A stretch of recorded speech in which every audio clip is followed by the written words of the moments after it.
Now I know what you're thinking. Why am I being shown a random blanket on the ground?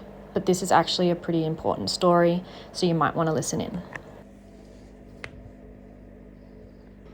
This little container has been housing my male killifish for the last 24 hours or so because I almost lost him to flukes.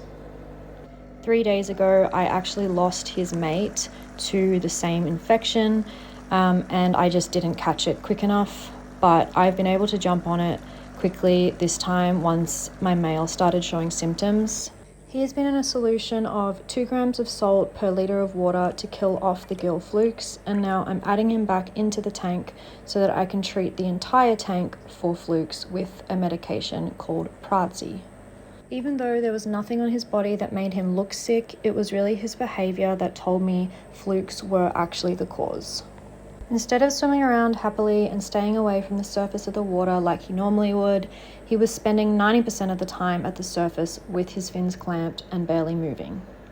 I did get some footage of his mate showing the exact same behaviour a few days ago. This was actually taken just a few hours before she unfortunately passed away.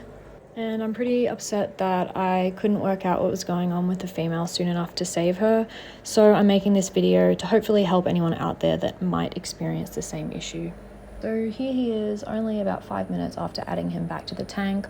Clearly he is heaps happier, and I'm really glad the salt has worked.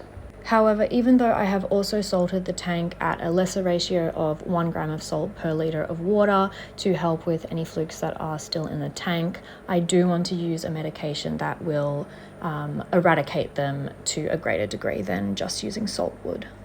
And this medication is actually a dewormer called praziquantel that is often used in dogs and humans. I crush up the correct dosage amount and add it to some tank water to dissolve it before adding it into the tank.